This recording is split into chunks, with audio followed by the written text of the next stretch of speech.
Hello, and welcome to the Rush Roundtable, episode number 245, where we talk about Nocturne from the Vapor Trails album. Of course, tonight, as always, we have Paul. We got Ryder making his return from his European tour, and Omar has emerged again to discuss the drum goodliness of this, and I'm here to attempt to speak English. So, in this respect, we have sponsors. We have Ko-fi. Take a look at all those things down below. Check the description. Click some links. Feel free to share this. Feel free to subscribe, ring the bell, all that stuff, all that YouTube goodliness too. As far as we're here to talk about a Rush song. So all of these Rush songs off of the Vapor Trails album correspond with tarot cards. And I do believe we have a screen share that can kind of do a better illustration than me holding up a card. Ryder, tell us about it. Yeah, here we go. So this is the moon. So this little note that I have right here says that this is the tarot card that reflects Nocturne, which represents instinctive intelligence, the sensitive world, life cycles, instincts, imagination, reflection, and reflexes, appearances, and illusions. It suggests time to reevaluate the direction in the search for a return to the source, experimentation, a painful conquest of truth, and instruction through pain, tiring but necessary work. In addition, it proposes a passive clairvoyance, receptivity, there we go, sensitivity and lucidity, navigation and change, inconsistency, insecurity and fear, irrationality, fantasies and gloom, troubled and passionate feelings. So Nice. basically, everything we've talked about on Vapor Trails and these roundtables up until now, just at night.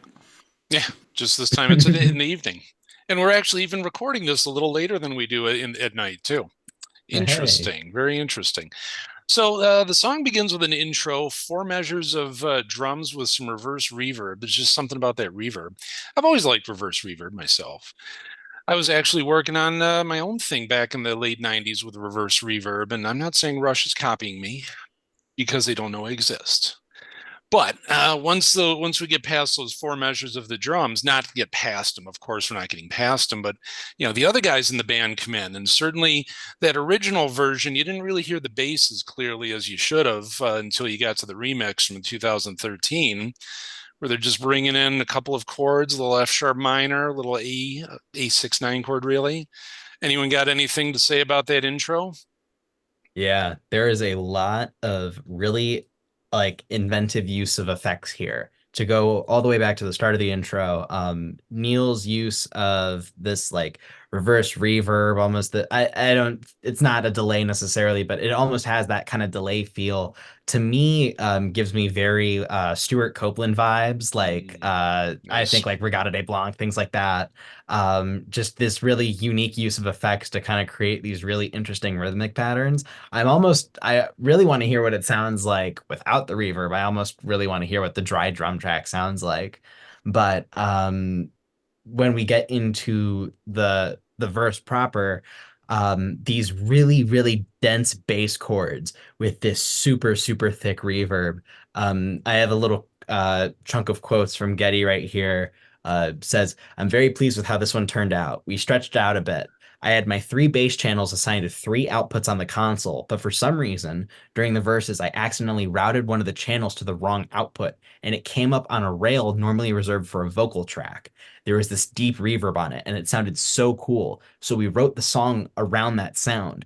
Then in the middle section, there's that one low bass part, one bass chord part, and a third part that's echoing in reverb. So there's a very, this accident of, oh crap, my bass is on the vocal rack, but this actually sounds kind of cool. First up, that kind of rings to me, not necessarily that this was an accident, but kind of using unintended hardware, like on counterparts, using the Sans amp on Getty's bass, and that creating, a totally revolutionary bass tone. This very much rings that of using odd hardware to create a really nice bass tone. And then also the layering on the bass too. It says right at that end little bit, there's 3 bass parts at one point layered on top of each other at one point in this track. So there's a lot going on here when it comes to like the production here. minor, and it sound especially with the remix, it's so much clearer what's actually going on. This one is It's true. definitely there's a couple of tracks where admittedly I kind of prefer the like just rawness of the original version, but this is one where I feel like you should definitely check out the remaster because there's just it's so much clearer to see what's going on with the production. Definitely. It reminds me of Neil's drumming when he talked about making mistakes while he was drumming. I don't remember the term he used, if they were happy mistakes or just leaving the mistakes in because they sounded good or something, like Mm. something different. I'm going to leave it in there. Mm. I've heard him do it on solos and some songs he's talked about. So um, those mistakes, if you end up playing them, are actually pretty fun to play because you find out it's kind of like a little off, but kind of fun. So it's cool that they leave that stuff in there. You set your time machine for the early 80s, and a little bit of reverb on the talkback mic there created gated reverb for snare drums, which became the sound of the 80s. Yep. So, of Yep. course, obviously that wasn't Rush. That was more of a Phil Collins thing. Well, let's see Very what the effectively. yes, very effectively. And as we get into the verse, which I'll read the lyrics in a second, the chords open up from F sharp minor and A to a G and a D. So what could have been a vamp of F sharp minor, key of A, 6-1, sort of turns into, all right, is this really just the key of D? I mean, the F sharp's the 3 chord, but are they kind of looking at it as 2 keys? Well, we know they really weren't. They're just going for what sounds awesome.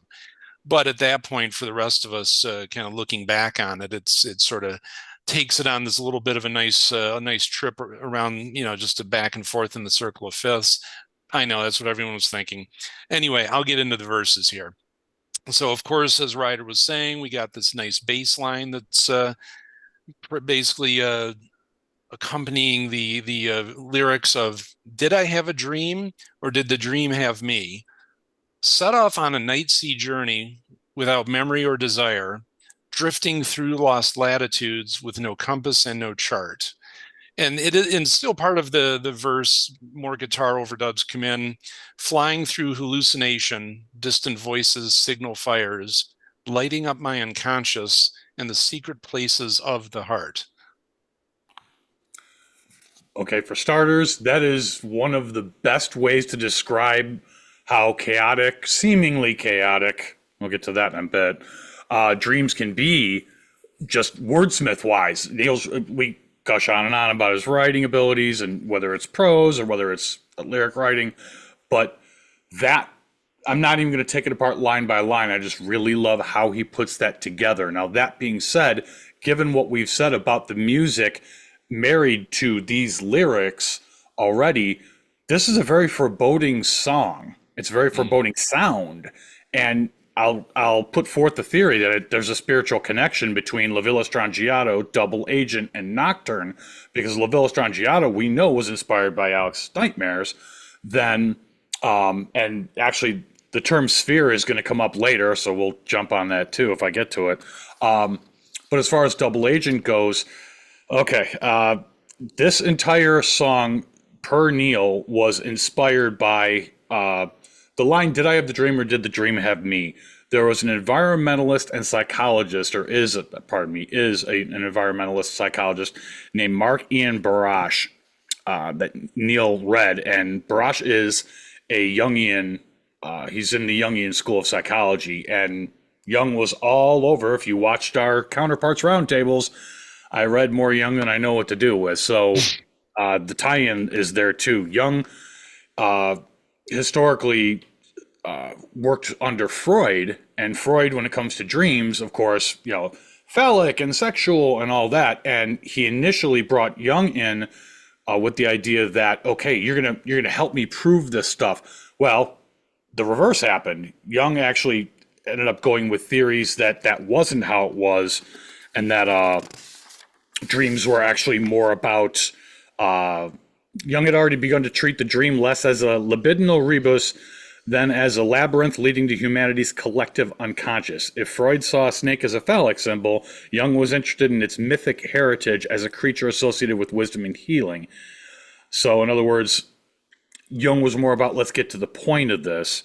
So, as far as the idea of dreams go, this has been explored before by Neil, and sounds like he grabbed right onto Barash's writings. I'll get a little bit more into Barash's history and the parallels with Neil's in a bit, but just as far as the idea of dreams going, that line, "Did I have the dream or the dream have me?" is where I was trying to go with this. It is often uninterested in the self enhancement stratagems we mistake for progress. It is vulgarizing to say that we can use dreams as tools like shovels. A dream worker once told me it's more like the dream uses you. So, did I have the dream or did the dream have me? And I like what you said at the beginning, Paul, about a perfect description of what a dream is, and if it's looks like prose or if it looks like lyrics. Getty sings it, so we'll call it lyrics. But Mm. it's amazing. I've never thought of really a great description of a dream until like this song, even without. It's like there's no. He's describing a dream as having no frames. You're just like floating around, without memory or desire, drifting through lost latitudes, no compass, no chart, through hallucination, distant voices, signal. Everything's like it's there and not there. You can reach it. You're floating through it. You're going through some situation and you can't really figure out. You never know where it's going to go. Just impeccable description to start of what's going on here with this person who doesn't know if he's even dreaming or not. Well, and And also the fact that he ends the final line, "Secret places of the heart," in so much as all of these descriptions, especially in the midsection, do speak to we're dreaming in the brain. It's the brain that's doing all the action, but the human desire, which he also did reference at the in the first kind of little section there. So he's wrapping the head and the heart together, almost like hemispheres. Again with the hemispheres You can thing. throw that in there with Interesting. a VF Yeah. Strangiato, double H it's going to Weird. keep Strangiato. coming Yes. up, guys. It's just going to keep coming up. And then talking about counterparts and the fact that, as I said on one of the counterparts videos, Jung was big in the 90s. People were wacky for Jung in the 90s. Um, anyway. Double Agent, story wise, even takes place at the start of the night when he begins to dream and then Yeah. wakes up and has made his decision. And also Getty's vocals. I mean, even though like Double Agent had that distinct spoken word section, also big in the 90s, spoken word. The idea is that the way Getty's singing, "Did I Have a Dream?" I mean, he's singing it. It is actual singing and vocalizing, but there is almost this. I don't know. There is almost this conversation, talking, kind of like, "Hey, did I have the dream?"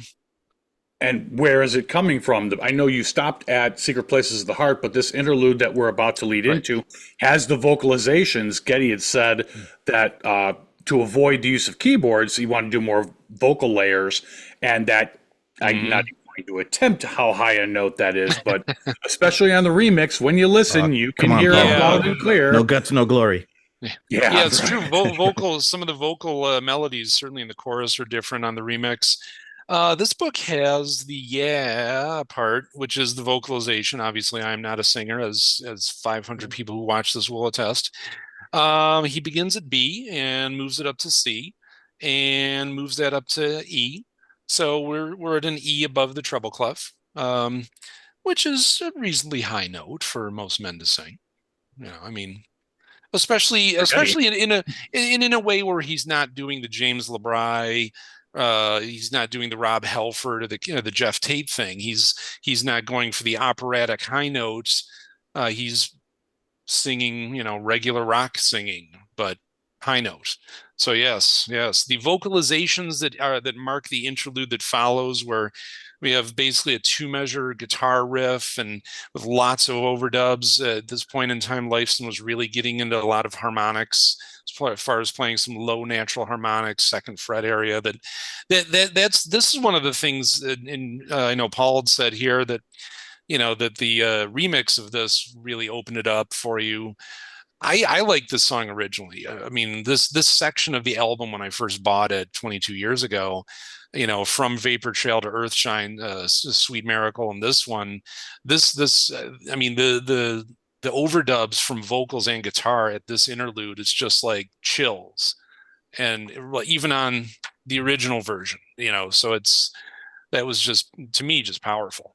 And at this point, as I say, the intro had just like a 2 chord vamp. The verse gets into 4 chords. This one just kind of just hovers on basically just an F sharp minor, just brings it in, keeps it small and tight. So the vocals really do take a strong sense without any words. I'll My open thoughts it up to other exactly. people. I'll stop talking. My thoughts exactly.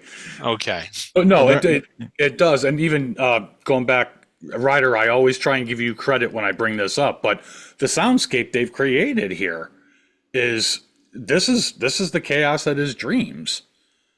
And actually getting back to Barash and Young, their whole point, Barash's whole point, actually, to give credit where credit's due, is that Western psychiatrists have a tendency to believe that dreams are very I am, they're very self centered. And other cultures laugh at that. They share their dreams, Yeah. like in group settings, 1 out of every 4. Who is it? Yeah, too many notes. But some of the different ones, here it is. The psychoanalyst Eric Fromm once pronounced, "We are concerned exclusively with ourselves. I am is the only system to which thoughts and feelings refer, yet the privatization of the dream remains a peculiarly Western practice. Dreams in many cultures, among the Plains Indians, for example, are a key component of social problem solving with vital public and even political implications. The Zuni Indians of New Mexico have a custom of making public their bad dreams. Anthropologist Barbara Tiedlock reports that dreams are of such integral importance to Mexico's Quichmaya people that 1 out of 4 people are initiated as daykeepers, their term for dream interpreters." So, again, the whole idea that it's part of this collective unconscious that Jung talked and Barash definitely follows with. Jung even made it a point to seek out the Hopi Indian elders and African shamans, learn their opinion on the subject. The conclusion that Barash came to is that our minds contain not only our own personal unconscious, but also a deeper stratum of universal motifs. So Jung seems to here, told you this would come full circle. Bad pun, sorry, bad joke. Jung seems to suggest that such collective images are contained within what could be called a non-material sphere of awareness. So, is that a mic drop there, Paul? I'm going to put that down now. So, yeah. I wanted to mention something real quick about the way Alex plays during the chorus. I think Alex, you mentioned something a little bit about it, but it sounds like it's like chimes, like the harmonics. Yeah, but it sounds very like, and we'll hear it. Well, like the last chorus is played differently, but the chorus here and next, it sounds like there are chimes going on. The way he's playing it, and it sounds dreamy. Yeah, I mean, at that point, it could be a different thing than that you might be thinking of that I am. I mean, I suppose if we were sitting here listening to it, which would demonetize us, but whereas Paul has gone. Yeah, I mean, obviously, Getty has 3 bass tracks because it's Getty. He should have 30. Lifeson's got 8 guitar tracks. I'm a bass player and I approve this message. Nice. But yeah, let's dig into the chorus here too, just because we're kind of we're going along with the song here, but we so we got a lot of parts to talk about. It's the song. They felt it was experimental, kind of a stream of unconsciousness. I'll do the same thing, but try to remain conscious. So the chorus, let's do that. Intro chords return, overdub parts that some of them are getting chimey. We'll talk about more of that later. Dream, temporary madness. Dream, a voice in the wilderness. Dream, unconscious revelations. The morning says the answer is yes.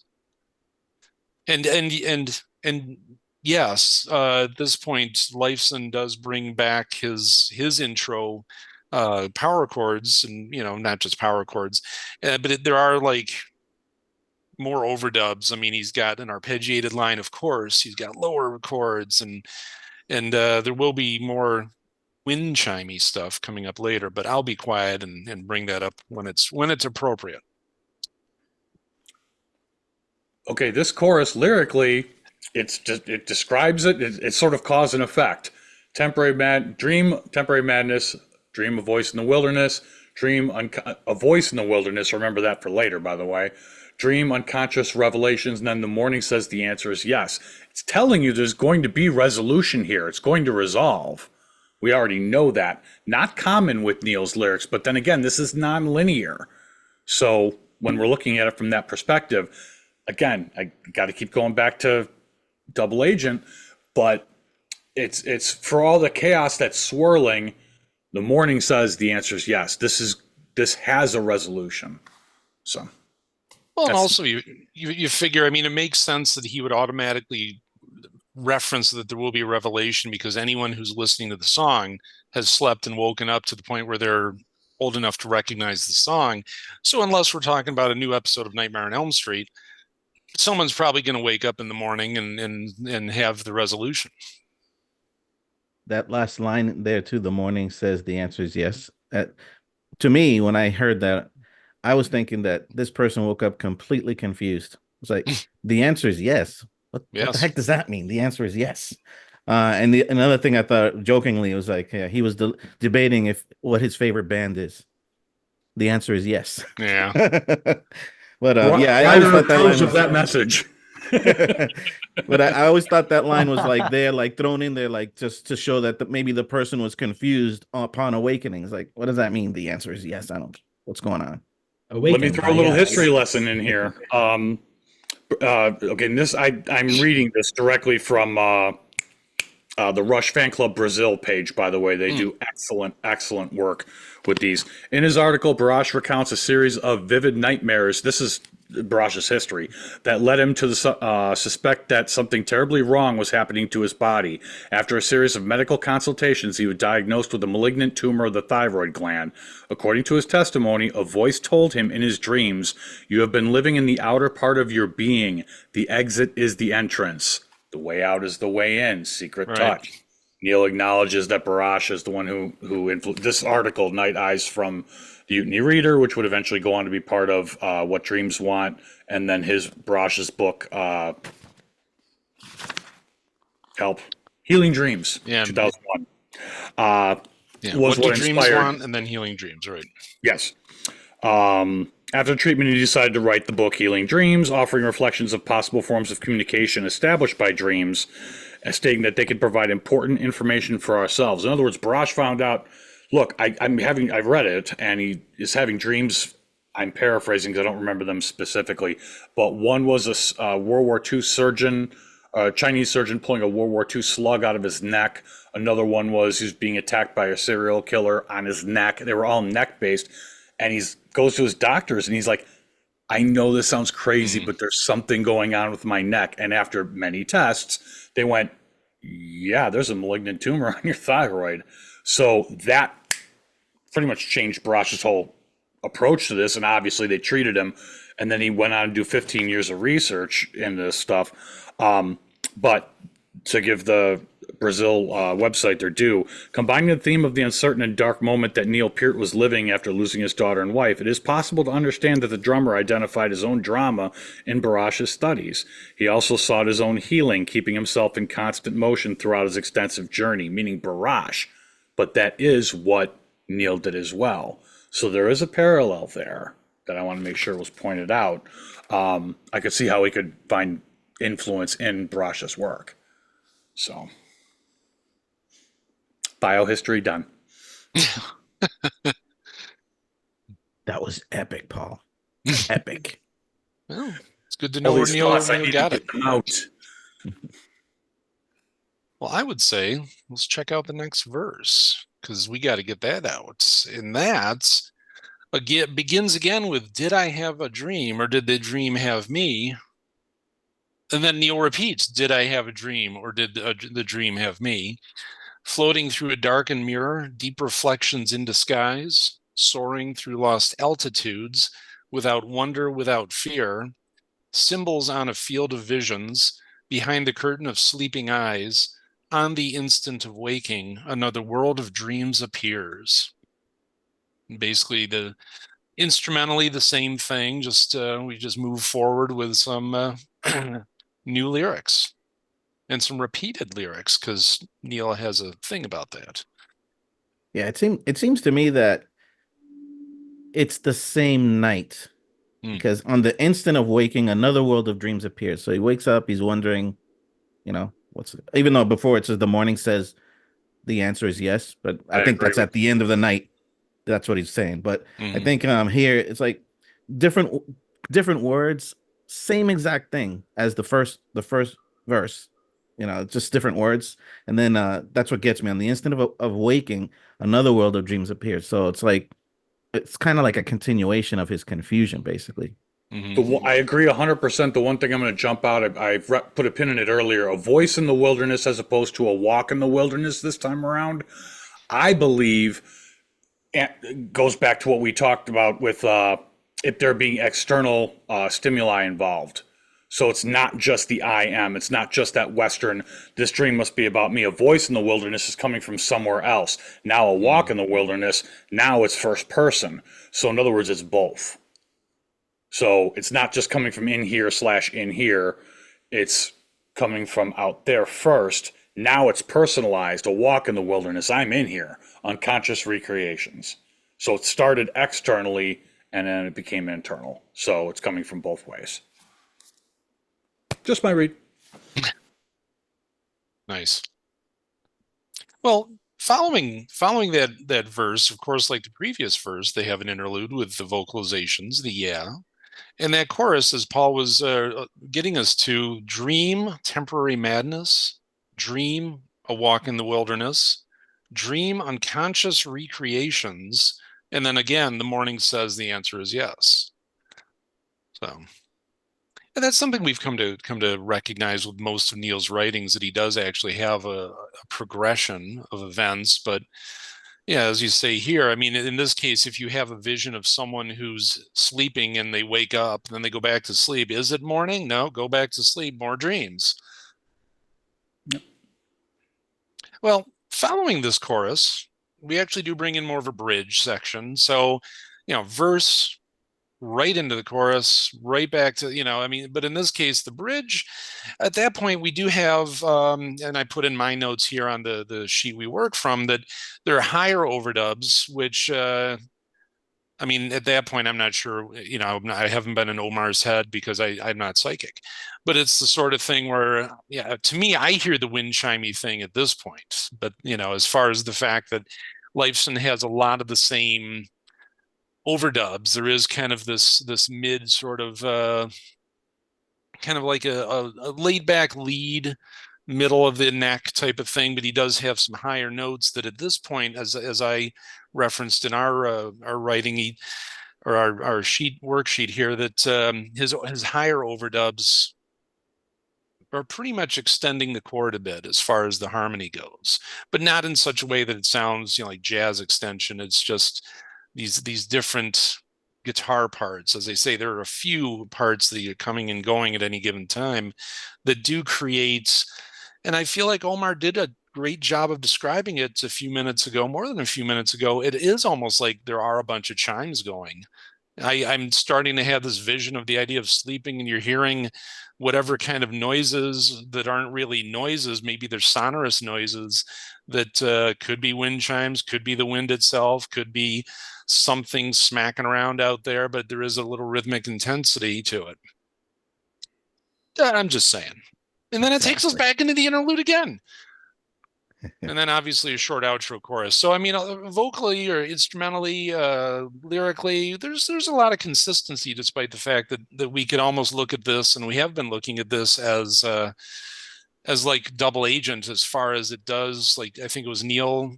I think I actually had the quote that where Neil was talking about looking at this. Yeah, it was Neil in the Vapor Trails tour book, looking at this as one of their more experimental songs at that point.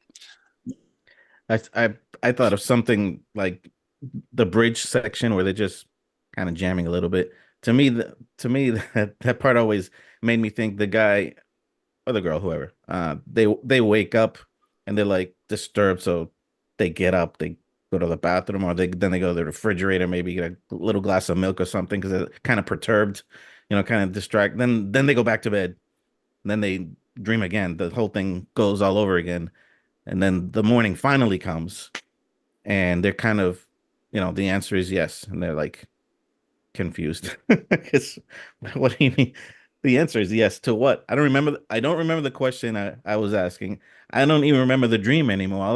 All I feel now are the feelings I have because of what what the dream made me feel, or the dreams made me feel. I was totally lost in the wilderness, walking, and floating or whatever I was doing. Now, the day has come.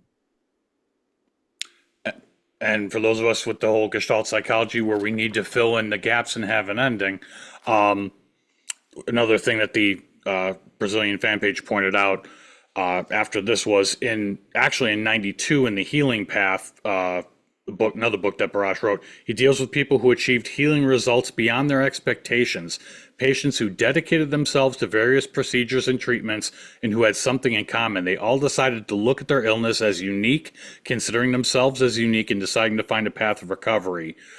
Jumping ahead, many of the patients began to believe that they had returned to previous versions of themselves, resuming a past time. According to the psychologist, those who managed to decide to make the illness a personal journey are more likely to organize their own resources, both internally and externally, in addition to respecting treatment regimens more appropriately. It would be the will to make the illness a catalyst for transformations instead of simply pursuing a habitual model of healing. In other words, think of if you read Ghost Rider and if you've listened to this album, when all this is going on, Neil decides the whole. We've mentioned this in a couple of previous roundtables already. As we start getting towards that resolution, I have to find a way out. Think Sweet Miracle. I have to find a way out. Here's my way out. And once he put himself on that healing path, then eventually he pulled himself out of it. And he wasn't looking for an external force. He wasn't looking for a higher power. He had to find that within himself on his own terms.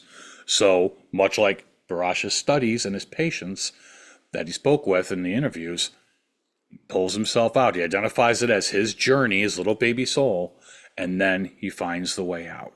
So in the morning, the answer is yes.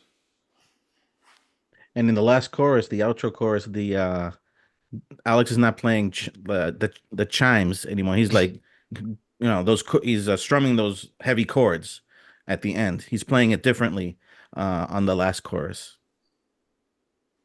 I think it's because it's the end now. It's more intense. The evening is almost over, and now it's all coming to the front. And from a production standpoint, the idea you think of Red Barchetta, where it's basically light intro, light outro, into the middle as far as the bridge and the solo, etc. So not dissimilar as far as, I mean, not that it's a light ending in this song, but it does end.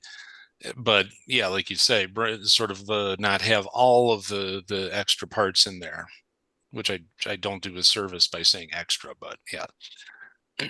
Interesting. Yes. Layered. Yes. Yes. Well, and that's just it. Like Alex Lifeson's Victor album, which we all know was re-released last month. He was, in his home studio, getting used to putting many tracks in, and I'm going to pick and choose what I want here and there, and that carried into Test for Echo. It carried into Vapor Trail, Snakes and Arrows. So nice. Any other words that we have on this? Yeah, I think I don't know if Ryder does, but um, I have something where I thought when I heard this song for the first time, I thought it's one of the most eccentric, out there songs that they've ever done. I always think of Cygnus X1 the same way. Cygnus X1 is like really different to me from any of the stuff at least they did during that period. And with the voice at the beginning and the constellation of Cygnus and just the way the song is structured, it's like really, wow, this is fantastic. I mean, it's really different. I got that same vibe with this song because of when Geddy Lee doing the yeah and all that's like, oh, this is and this bass sound, everything was really different, like not typical Rush, but at the same time it was very experimental, very progressive, like a modern progressive song. So I found that to be very interesting. Yeah. And one other thing too, now that we were talking about it before, I did do a drum cover of this song many years ago. I have another channel I had on YouTube that I'm not currently publishing to, but I reposted it on my current channel, All About Rush.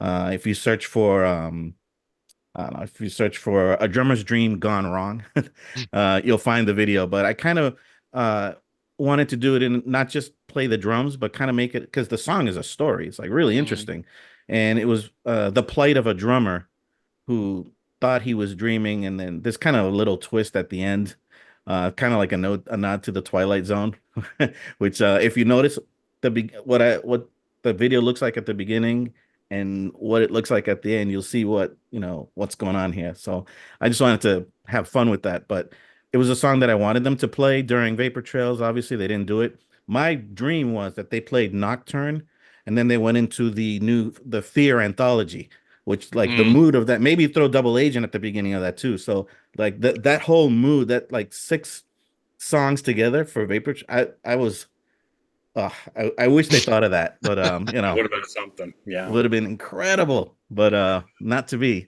But yeah, once I heard the new version, the remix version of the record, I could hear everything Neil was playing. I couldn't really make it out in the original mix, so I was like, I'll play something else. But it sounds so good, I had to do it. The remix made me appreciate Getty's playing in this a lot more. I couldn't hear the chords as well. That could just be my hearing. But once I heard the remix and heard his specific chord playing in this, that's kind of what hooked me on the song. Because Mm. it sounds so scary, so ominous, so whatever, add your own adjective, but foreboding.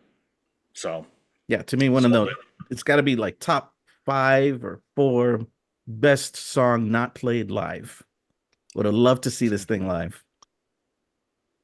Yeah, and now that we're at the end of this far into this episode, I just think of other instances online where other members of Rush fans, one particular instance referencing Counterparts being a better album than 2112.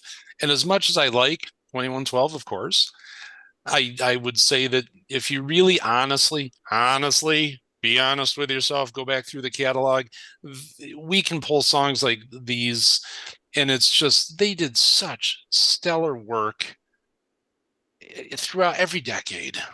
And this is just one that so many people would overlook, not be able to actually even acknowledge, or just, oh, it's at the end of that album, oh, that one album from the beginning of the century. Excellent songs here. As I said, I mean, even with the original mix, I just the spirit of these Yeah, songs just were grabbing from Vapor Trail to Earthshine to Sweet Miracle. This one, I mean, that this little arc in this album, it's just like you shall listen to this. And I was saying, I do appreciate this. Yeah. So, Put it but on, all strap things in, and look like a Memorex commercial with just blowing with the wind. nice. I think Rush held their own amongst their contemporaries in every decade exceptionally well. I Oh mean, their yeah, production value was always good. Their playing obviously was always good. They were always wanting to get better anyway. So, no matter who came along or mhm. who were with them, as old as they were, they still were at least as good or better than many of the other bands in each decade. And I mean, and then much like in the first documentary where Jack Black was saying, using his kind of references of rocket sauce, saying that some people use up the rocket sauce in their band in one song, and Rush is basically pouring out the bottle for decades straight. So, and clearly this is a good example of it. Yeah, that might be the smartest thing he ever said. Probably. Well, with that, we should probably wrap this up because we are pressing towards our 40-minute mark. So if you've stayed here this long, thank you for staying here this long. Feel free once again to subscribe, because if you listen to us talk about this for 40 minutes worth, you might as well subscribe. You might as well click some notifications. You can certainly check out the sponsors below. If you don't know where to look, there are fingers pointing that way. And certainly Ko-fi is a good option to click on that. And go back through the old ones, the old episodes. We're talking about other songs. We might have had something decent to say about other songs we've done. But Rush Nocturne, Rush Roundtable episode 245 coming to a close. We have a couple of songs left on this album. And I guess that's us. So thank you for being here, and we'll see you when we talk about more songs.